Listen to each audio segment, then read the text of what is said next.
Welcome to Outreach Programming. I'm Mary Drossi. Today's guest is Kathyrn Allen from the Lee Moffitt Center, manager of the nutrition department. Welcome to the show. Thank you. Thank you for having me.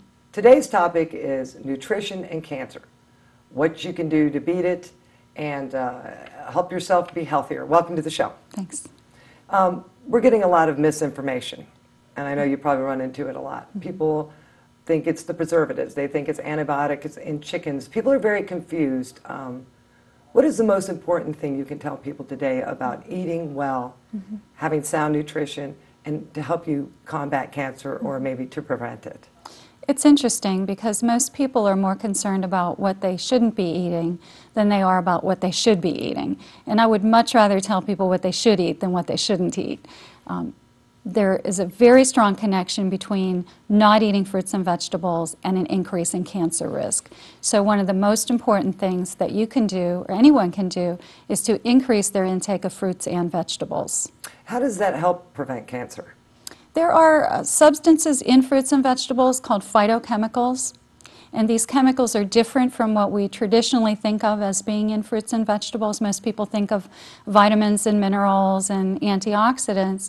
And these substances called phytochemicals, phyto meaning plant, actually help to fight cancer in a variety of ways. They can actually inhibit the progression of cancer cells. They can keep our body's natural defense mechanisms functioning properly so that we can fight off the elements that might attack our body's immune system. You know, every day we're exposed to potential carcinogens. These substances, these phytochemicals in fruits and vegetables can actually help our bodies to stay healthy and fight off the potential carcinogens in the environment. But I would venture to guess it's not just eating fruits and vegetables. There's folks who are vegetarians that have gotten cancer or get cancer. Is it also about balancing your diet? The food pyramid, does that come into play? Absolutely, and not only balancing your diet, but balancing your lifestyle.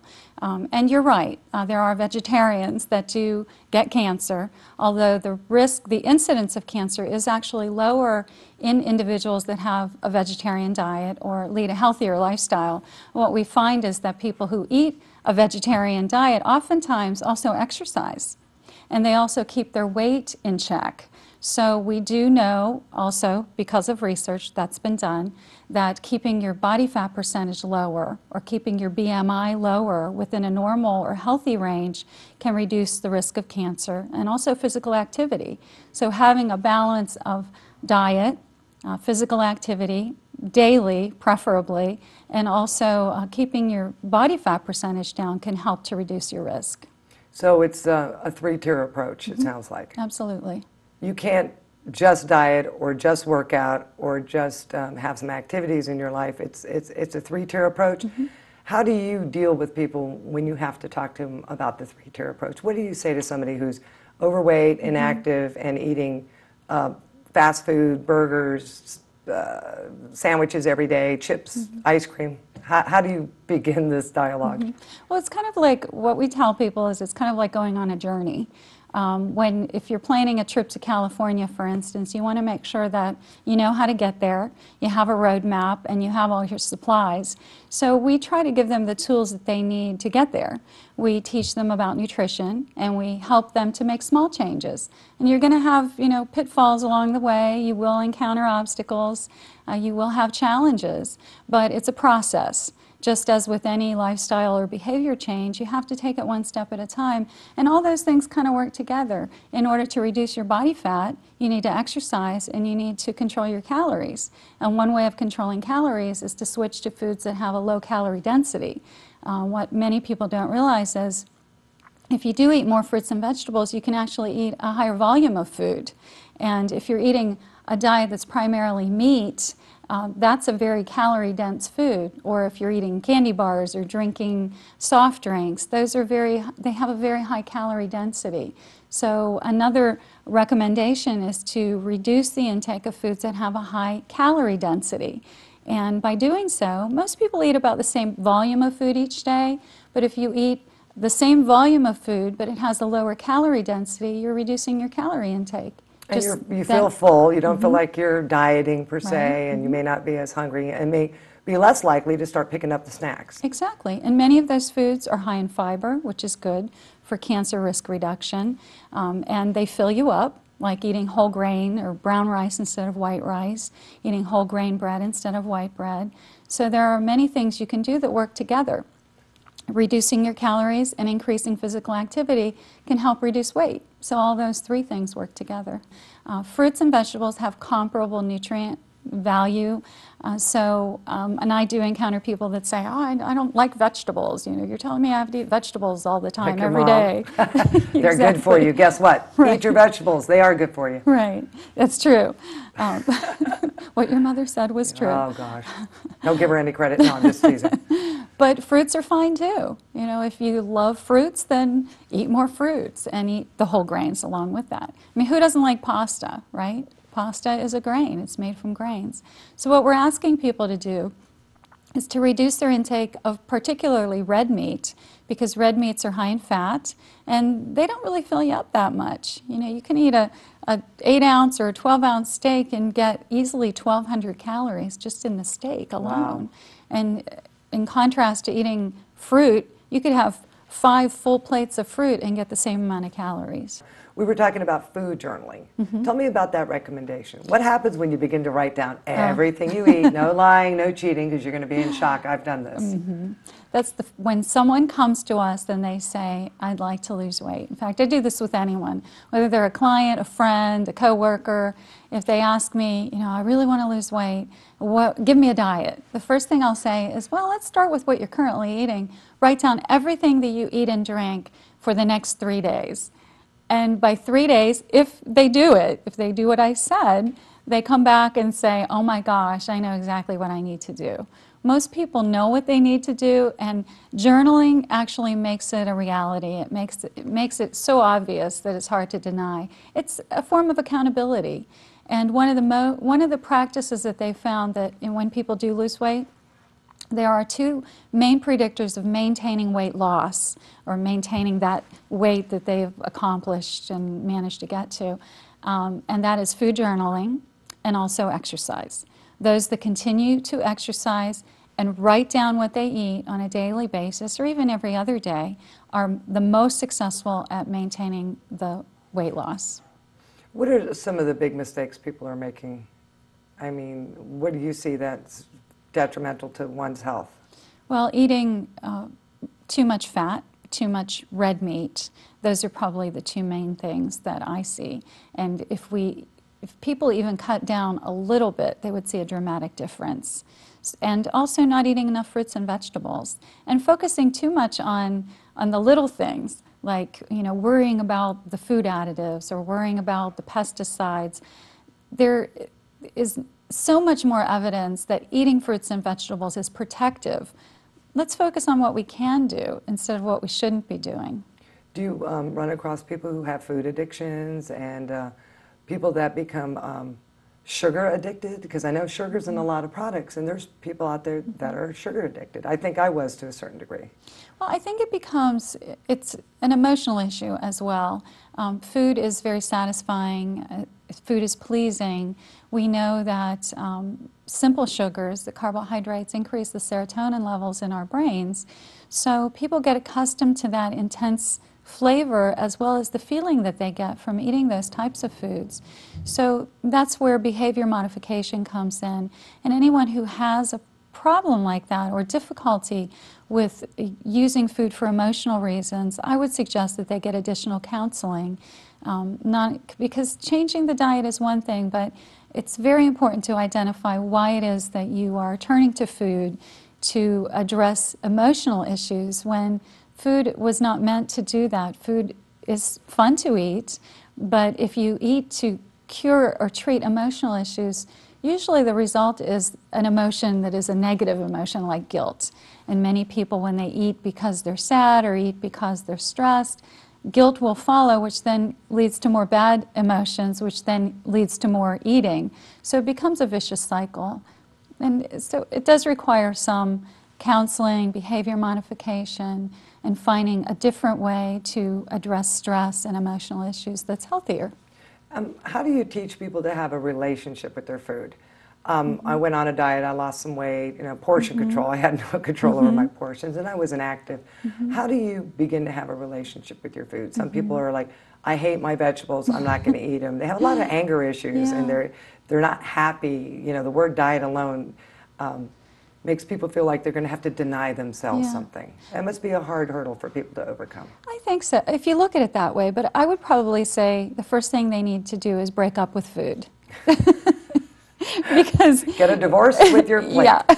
And see food in a different light. Right. Because you can't really have an emotional if you have an emotional relationship with food, there's a problem. And that's the problem that needs to be addressed, because that will, again, lead to more negative feelings.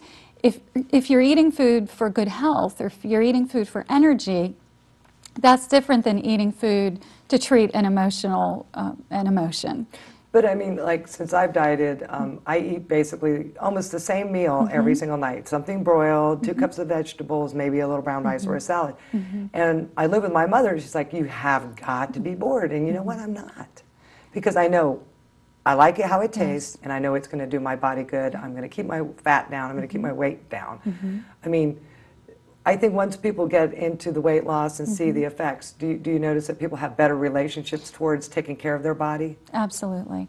And I think that you hit on a key point. It's a relationship with yourself and taking care of your body. And it sounds like what you've done is some reframing. And you're seeing food as something to help you to feel better.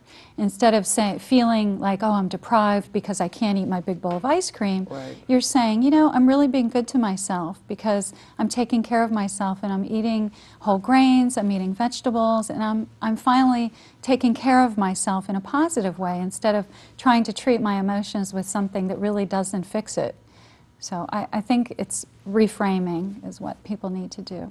Well, what's the larger problem? Is it an activity or all of it? Is it a combination of things, I'm sure, but what's the main reason you think Americans are overweight? What is the problem? A couple of things. I think activity is a big one. We've grown so accustomed to not moving to work. We have our laptops, we have the internet to shop, we have telecommuting. People are less accustomed to moving in order to do their daily jobs, so we're having to make an effort to go somewhere to exercise.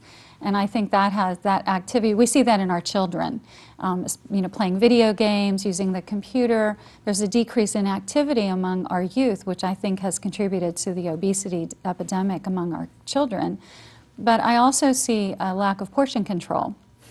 That was my problem. A big one. Yeah. And as Americans in particular, we're accustomed to eating until we're not 100% full, but 150% full. And when you get accustomed to that feeling of fullness, you look for that. We also go to restaurants and we think we're not getting value unless we have a big, huge portion, and restaurants are catering to that. In other countries, in Asian countries, their philosophy or their guideline is to eat until you're only 80% full.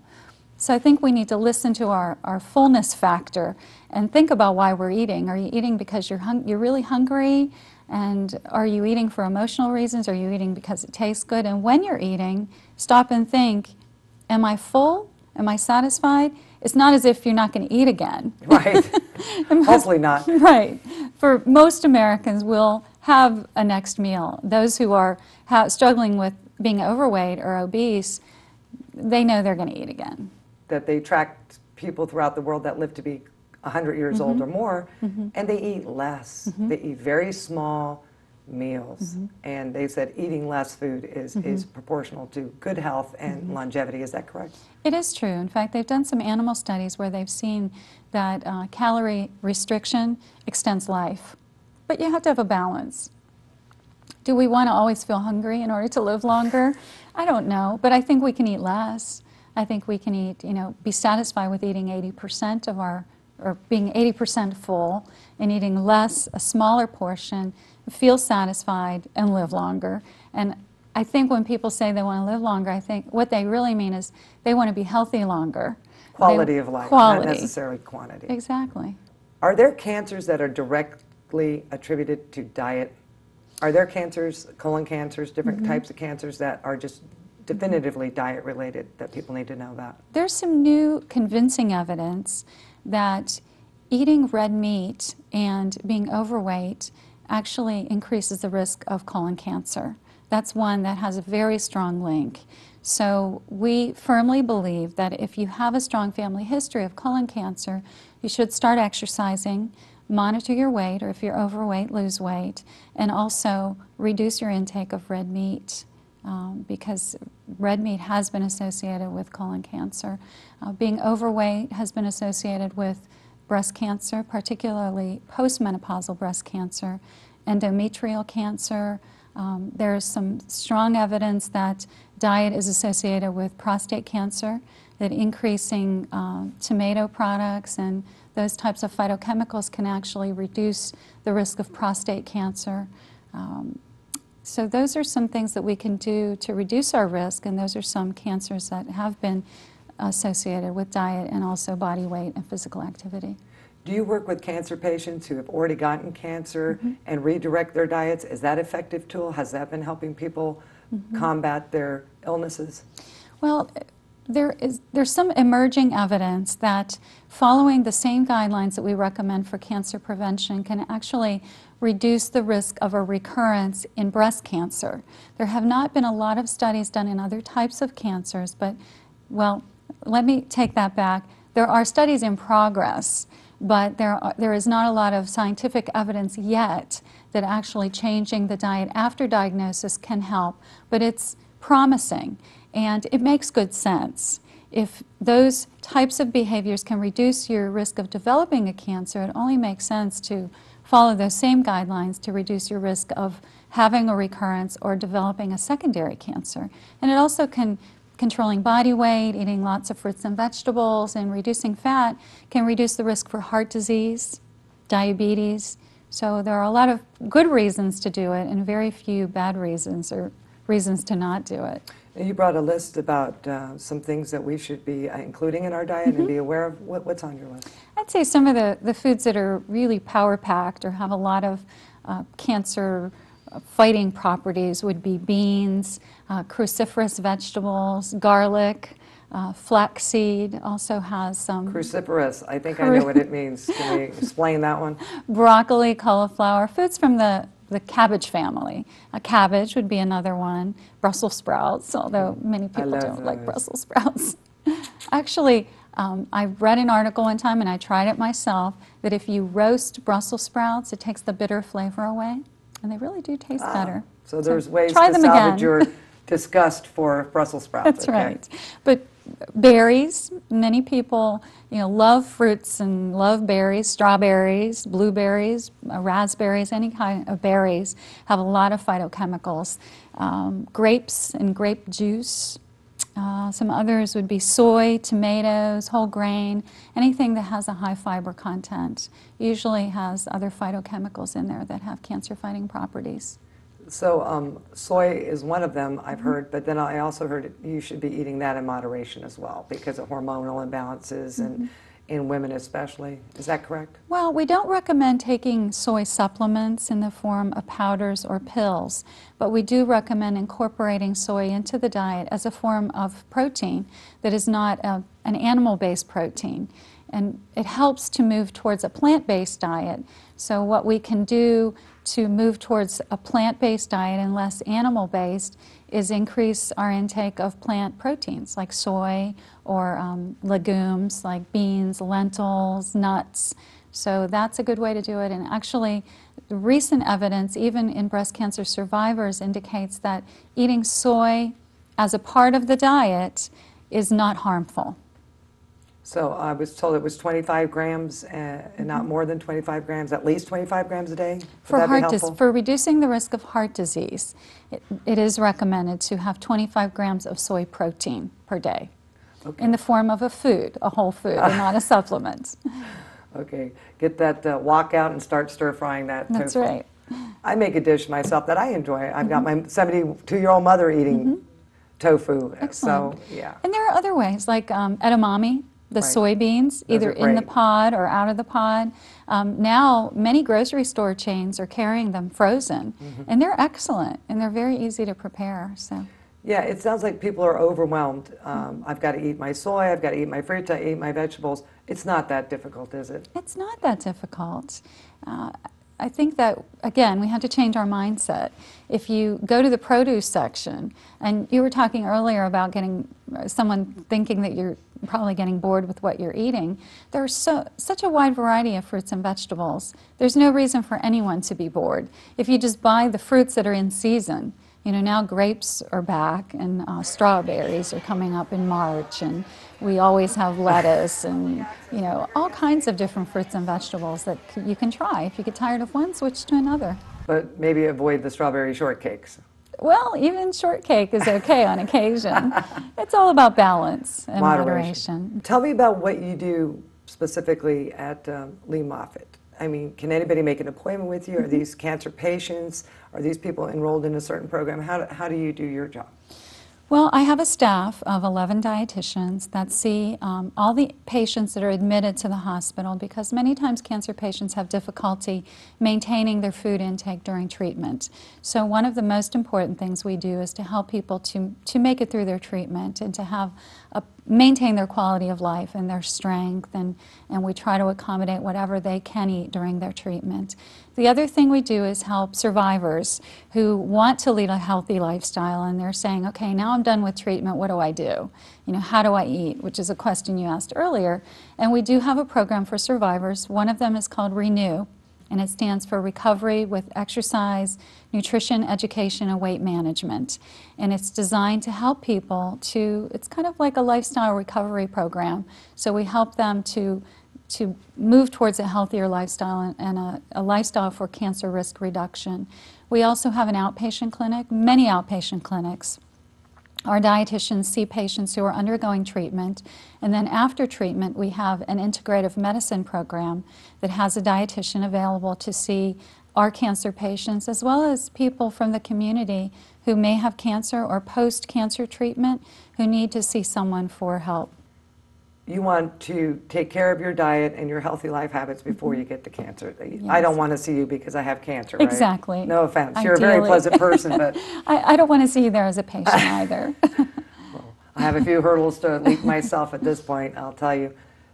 We're going to be wrapping up shortly. We've got about 3-4 minutes left. What would you like to express to the audience? You can look straight in the camera. What would you tell the audience if they made an appointment with you? Hopefully not because they have cancer. I don't need to get cancer to do what? The guidelines for cancer risk reduction: eat plenty of fruits and vegetables, a wide variety of plant-based foods, reduce meat, particularly red meat, to no more than 18 ounces per week, and exercise daily, at least 30 minutes of moderate to vigorous exercise on average per day, 30 minutes per day on average. And if a person can't afford a nutritionist or doesn't really know where to begin, do you have any information for them, how they can get started, maybe on their own? I would say, first of all, start writing down what you eat to identify what changes you might want to make. There is an excellent organization called the American Institute for Cancer Research. Wonderful resources available on that website. The Moffitt Cancer Center also has a website. And I would say just get out there and start moving. Walk a dog around the block. I have a friend of mine who's probably lost 30 pounds. She just walks her dog in 2, 3, 4 miles, and she's already losing weight. That's right. Walking is a wonderful form of exercise. Well, I think our time is up here. It went very quickly. Thank you. And thanks for helping our audience to stay healthy and hopefully to prevent cancer in their own lifetime. Thank you. Thank you for having me. And thank you for watching Outreach Programming. We'll be back with more shows in the future. Thanks.